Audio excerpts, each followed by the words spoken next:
بہت اچھا آپ نے ایک جامع اور کامل جواب دیا کہ جس طرح سے یعنی خواتین کی شرکت نے مقصد حسینی پر ایک سند اس کو مہر لگا دی ہے کہ جس طرح سے آج کل کے زمانے میں بھی ہم دیکھیں اگر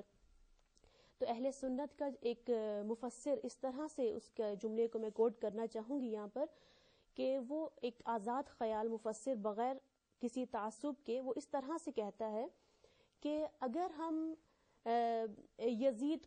یزید نے جو شہید کیا کربلا میں امام حسین علیہ السلام کو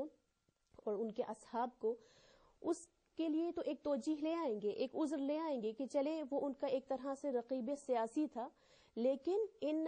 خواتین کو اس حال میں، ان اسیران آل محمد کو اس حال میں جو ہے وہ انہوں نے جو کوچہ و بازار میں پھرایا ہے، اس کے لیے ہم یزید کے لیے کوئی عذر نہیں لا سکتے. یعنی یہی وجہ ہے کہ آج حسین سب کا ہے. اس کے بعد میں آپ سے یہ خود جو ہے وہ جس طرح سے ہم جانتے ہیں کہ ان خواتین میں ہاشمی اور غیر ہاشمی خواتین تھی، کہ جس طرح سے ہاشمی خواتین میں کچھ اس طرح سے ہیں نام کہ جن میں سے میں کچھ کو گنواؤں گی کہ ایک تو حضرت زینب سلام اللہ علیہا اور ام کلثوم بنت علی ہیں. اس کے علاوہ زینب صغرا ہیں، فاطمہ بنت حسن ہے، رقیہ اور سکینہ بنت الحسین ہیں. امام حسن علیہ السلام کی زوجہ رملہ ہے، اور امام حسین کی ازواج میں رباب، شہربانو اور عاتقہ ہیں. حضرت عباس کی زوجہ لبابہ، رقیہ بنت علی اور فاطمہ بنت حسین ہیں. اور غیر ہاشمی خواتین میں ام خلف بحریہ جو کہ عمرو ابن جنادہ کی والدہ ہیں، ام وہب اور زوجہ وہب ہیں، دیلم جو کہ زہیر ابن قین کی زوجہ ہیں، بکر ابن وائل کی زوجہ بھی وہاں پر انہوں نے کربلا میں انہوں نے شرکت کی ہے مقصد حسینی کو پہنچانے میں. اس کے علاوہ بنی اسد کی خواتین کا بہت زیادہ کردار رہا ہے، اور یزید کی بیوی ہند اور نوار جو کہ کعب کی بہن ہے، توعہ، ماریہ اور درۃ الصدف کے نام ہمیں اس تاریخ کربلا میں نظر آتے ہیں، کہ جن میں ہم حضرت زینب سلام اللہ علیہا کے بارے میں تو کچھ گفتگو مفصل کر چکے ہیں. اس کے بعد میں اس ترتیب کے ساتھ ام کلثوم بنت علی کے بارے میں اپنے ناظرین کو آگاہی ہم دینا چاہیں گے کہ ام کلثوم کی زندگی کے بارے میں آپ ہمیں کچھ بتائیے کہ ہمیں تاریخ میں اتنا زیادہ نہیں ملتا، تو ان کے بچپن سے تھوڑا سا انہیں ہمیں ہمارے سامنے جو ہے وہ پیش کریں. جی، آپ نے بہت اچھی خواتین کربلا یا کربلا کے قیام میں جن خواتین کا کچھ اثر اور دخالت تھا ان کا نام، ان کی فہرست بیان کی. بہت اچھا لگا. مجھے یقین ہے کہ ہمارے ناظرین کو جب بھی ان ایام میں، محرم الحرام کے ایام میں، وہ مصائب سنتے ہیں اور وہ مظالم جو اسیران کربلا پر جاری ہوئے ان کو سنیں گے، تو ان کے لیے ایک بہت اچھا پکچر ذہن میں آئے گا کہ اچھا اتنی عظیم خواتین ان اسیروں میں شامل تھی، اور کتنی ہاشمی خواتین اور کتنی غیر ہاشمی خواتین. تو انشاءاللہ ہم تقریباً ان سب کے بارے میں جتنی ہمیں تاریخ نے اجازت دی ہے، مطالب سب کیے ہیں، انشاءاللہ گفتگو کریں گے. جناب ام کلثوم نام کی جو اولاد امام ہیں، کربلا میں 2-3 کا ذکر آیا ہے بہت اختلاف کے ساتھ، لیکن ام کلثوم بنت علی یقیناً کربلا میں تشریف فرما تھی، صحیح. لیکن ام کلثوم بنت علی و فاطمہ کے متعلق پھر ہمیں تھوڑا تأمل، تھوڑا اختلاف ملتا ہے کہ کیا جو ام کلثوم بنت علی بھی ہیں اور بنت فاطمہ بھی ہیں، آپ کربلا میں تشریف لا لیے، کربلا سے پہلے ہی آپ کی رحلت ہو چکی تھی. مورخین نے دونوں روایتوں کو ذکر کیا ہے. دیکھیں، ہماری قوم تھوڑی حساس ہے نام کے بارے میں، ٹھیک ہے نا، جیسے رقیہ، سکینہ اور ام کلثوم. اور ام کلثوم کنیت ہے، کنیت سے اس لیے پکارا جا رہا ہے احترام کی خاطر. اور یہ کنیت بعض نے یوں بھی کہہ دیا کہ ام کلثوم جو حضرت زینب کی کنیت ہے. تو اسی لیے آپ دیکھیں کبھی کبھی جو بہت تاریخ کا مطالعہ کرتے ہیں وہ یقیناً ہمارے ساتھ اتفاق کریں گے کہ آپ جب خطبے دیکھتے ہیں تو ایک ہی کبھی جملہ حضرت زینب سے منسوب کیا جاتا ہے اور وہی جملہ جو ہے وہ حضرت ام کلثوم سے منسوب کیا جا رہا ہے. تو اس میں تھوڑا سا راویوں کو بعد میں جو ہے وہ جو روایتیں آئی ہیں اس میں اشتباہ ہو جاتا ہے, کنفیوژن ہو جاتی ہے, کیونکہ یہ کنیت اور بھی خواتین کے متعلق ہمیں ملتا ہے. لیکن ہم جو ہے اس ہستی کے بارے میں گفتگو کر رہے ہیں جو بنت علی و بنت فاطمہ ہے. یقیناً ام کلثوم کو ہم کہتے ہیں کہ وہ ثانی زینب, دیکھیے انہیں زینب صغریٰ بھی کہا جاتا ہے.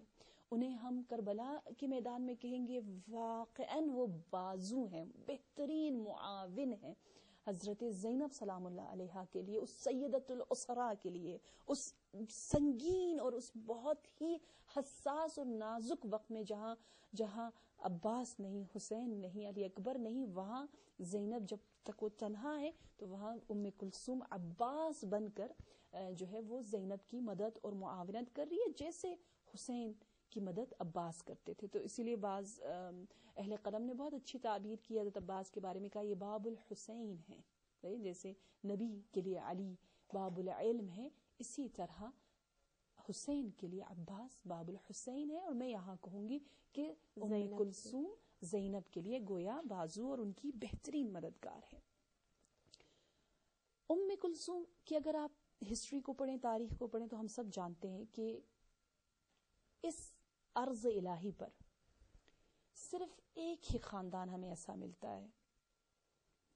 جس میں ماں باپ دونوں کے دونوں معصوم ہوں. باپ علی مرتضی, ماں فاطمۃ الزہرا. وگرنہ آدم سے لے کر قیامت تک آپ کو کوئی ایسا خاندان نہیں ملے گا کہ ایسی اولاد ہو جن کے ماں باپ دونوں کے دونوں معصومین میں سے ہوں. تو کہوں گی ناظرین سوچیں کہ آپ کس ہستی کے بارے میں یہ مطالب سن رہے, ام کلثوم جو کہ علی کی بھی بیٹی ہے, فاطمہ کی بھی بیٹی ہے, اور یقیناً علی و فاطمہ کی یہ آخری اولاد ہے, سب سے چھوٹی. تو یقیناً وہ باپ کی بہت ہی عزیز بچی ہے. اور اس اعتبار سے ہمیں یوں ملتا ہے کیونکہ جناب فاطمہ الزہرا کی زندگی تو بہت مختصر سی تھی اور اس وقت آپ 3-4 سال کی ہوں گی ام کلثوم سلام اللہ علیہا. لیکن باپ کے متعلق یوں ملتا ہے کہ یقیناً وہ زینب کے ساتھ ساتھ ہمراہ ہے تمام چیزوں میں. افسوس کہ جب تک کوئی بہت ہی بڑا انسیڈنٹ نہیں ہوتا, سانحہ نہیں ہوتا, لوگوں نے کہتے ہیں نا, دوستوں نے خوف کی وجہ سے اور دشمنوں نے حسد کی وجہ سے اہل بیت کے اور ان کی اولاد کی فضائل کو چھپایا ہے, مخفی کیا ہے. تو خوف و حسد ہمیشہ تاریخ میں جو ہے وہ قائم رہا ہے, اس لیے ہمیں بہت تفصیل سے افسوس کے ساتھ کہ نہیں ملتا. لیکن ہم کہتے ہیں زینبین سلام اللہ علیہما ان کو, کہ یہ زینب اور کلثوم یعنی دونوں گویا زینب ہے, دونوں گویا علی کی زینت ہے. لیکن امام علی کے زمانے میں ہمیں یہ جملہ تاریخ میں ملتا ہے کہ جب میرے مولا امام علی علیہ السلام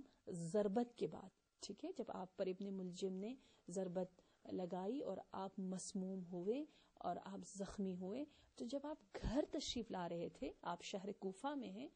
اور گھر تشریف لا رہے تھے, تو وہاں تاریخ میں لکھا ہے کہ زندگی کے آخری ایام آپ نے اپنی بیٹی کے گھر میں گزارے. اور میں کہوں گی یا ام کلثوم ہمارا سلام آپ قبول کیجئے کہ ایک بیٹی کے لیے کتنی بڑی فخر کی بات ہے کہ باپ اپنی زندگی کے آخری ایام اپنی اولاد کے گھر میں سے اس عزیز ترین بچی یعنی چھوٹی ترین بیٹی جو چھوٹی اولاد ہے یعنی سب سے کم عمر ہے, ان کے گھر میں گزار رہے ہیں. اور پھر اہتمام دیکھیے, عزت دیکھیے کہ اس طرح سے احترام اور عزت کرتے ہیں امام علی علیہ السلام کہ جب آپ کو اصحاب سہارا دے کر مسجد سے گھر کی طرف لاتے ہیں تو گھر کے قریب پہنچ کر آپ کہتے ہیں کہ واپس چلے جاؤ, کیونکہ مجھے اس حالت میں میری بچی دیکھے گی, ام کلثوم دیکھے گی تو یقیناً بےتاب ہو جائے گی. جب بےتاب ہوگی تو کچھ بولے گی اور اس کی آواز نامحرموں تک نہ پہنچے. اور پھر ام کلثوم کے لیے وہ منظر دیکھنا بہت مشکل تھا. شیخ مفید, شیخ توسی دونوں نے یہ روایت نقل کی ہے, یعنی اس واقعے کو نقل کیا ہے کہ کہا ہے کہ جب میرے مولا ضربت سے شہادت تک کی جو 40 گھنٹے آپ کے بہت مہم, آپ کے زندگی کے نہایت حساس اوقات ہیں, اس میں حضرت ام کلثوم اپنے بابا کے قدموں پہ جا کر گر پڑتی ہیں اور قدموں کو پکڑ کر یقیناً روتے ہوئے، یقیناً آپ کو یقین نہیں آ رہا کہ یہ کیا ہوا میرے بابا کے ساتھ، اور آپ جاتی ہیں قاتل پدر سے گفتگو کرتی ہیں. یقیناً کیونکہ وہ گھر میں موجود تھے اور شاید پشت پردہ سے جناب ام کلثوم گفتگو کر رہی ہیں، کیونکہ ام کلثوم کو یقین نہیں آ رہا کہ یہ تو رمضان المبارک کا مہینہ ہے، میرا باپ صوم کی صیام کی حالت میں، روزے کی حالت میں ہے، اور وہ بھی شب قدر ہے، صرف رمضان نہیں ہے، مہمان خدا ہے. تو ایسے موقع پر کس نے میرے بابا کو